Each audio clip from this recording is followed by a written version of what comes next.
So going back to your journey, you started the pod, you've worked at a bunch of companies, you're doing this masters.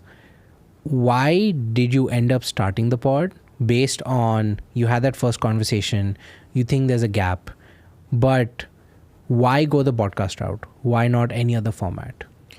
So I think the core issue from these conversations has been more about how college as an ecosystem is not leading people to the lives that they hope that they would lead to.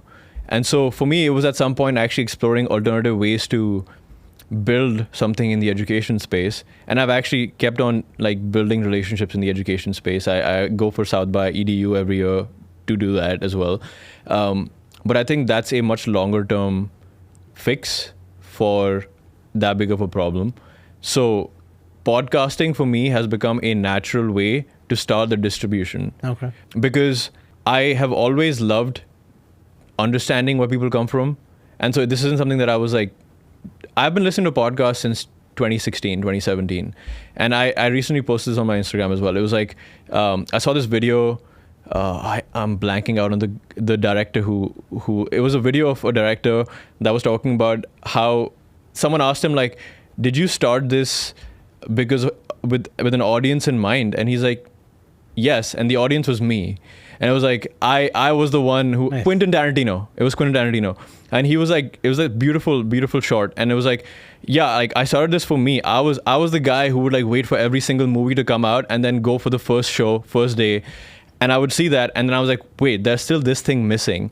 And so I've been the same kind of in the podcasting space. I've been there for so long. I've been listening and have been the audience member for so long. But I was like, I still find these conversations missing. Like these bigger conversations about how do you help that individual who's struggling with finding something that really lights them up. And that's kind of like why I chose podcasting specifically. But I think the longer term vision is to build things adjacent to a podcast. Maybe even like a fund that helps other people pursue some things for a short amount of time to find the project.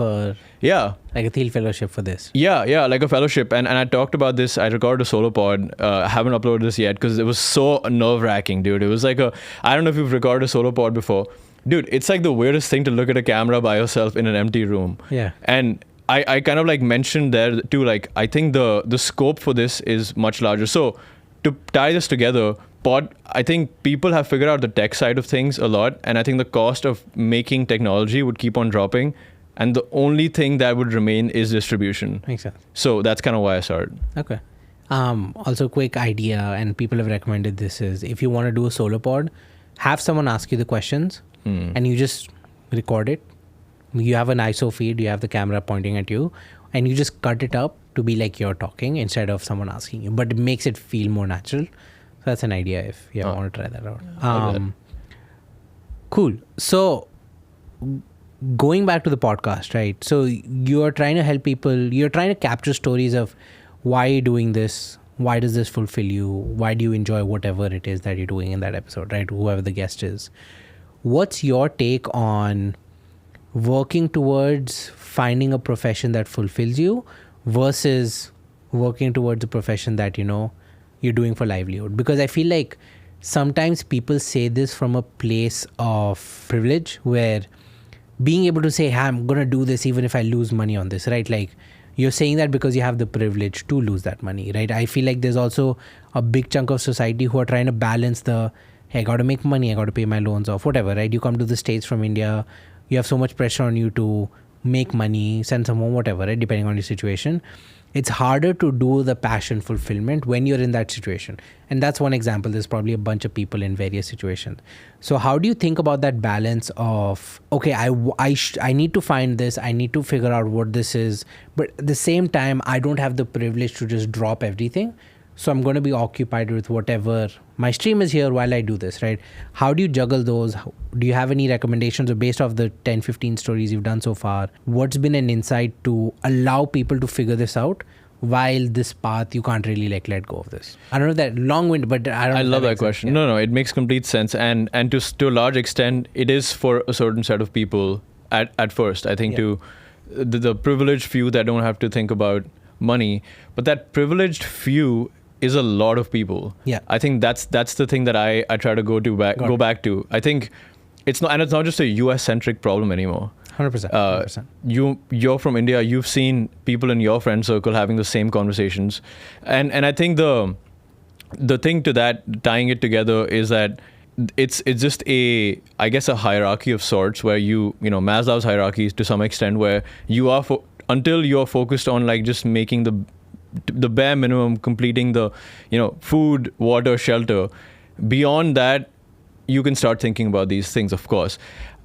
The thing that I've noticed is like a lot of students in the US, not just international but also local here, they spend time on work where they can choose a different line of work that would be more aligned with the things that they are interested in. So a lot of people just end up becoming a barista, for example. Like it's just like a common thing to do, is that if you're in high school or you're in college, the summer you're like there free, or like in the evening you're just going to become this like a barista or do something, and it has its own skills. But if you're not interested in that and you want to actually find other things that are more aligned, there's enough opportunities. There's no lack of opportunities to find. And I'll give you my personal example. I'm working with this startup, GigPay, and we're building this thing. And there's these funds that are out there that are like consistently hiring interns. And if anyone's at all interested in startups, like just try to reach out to them. Like no one is out of like everyone is in touch in some ways. You can find someone's email, you can find someone's phone number, and you can email them asking if you're interested in that field. Hey, can I just grab like 15 minutes of your time? Can I just go and ask you a few questions? I think this is something I want to pursue. And for a college student, there is a much higher chance that you will be, accepted, in terms of the invitation will be taken. 100%. People are open to this, and Riley Simpson, who was one of the guests on my podcast, put it perfectly. It's like when you're in college, the .edu email is a VIP pass to anyone on the face of the earth, honestly. And like it's like how many people are using that as a way to like work towards, not even maybe be in that situation right now, but work towards that. So I think it's more of a question of like, are you willing to try your hand at going beyond the way that you make money right now to find other avenues that are more fulfilling and also maybe more revenue generating?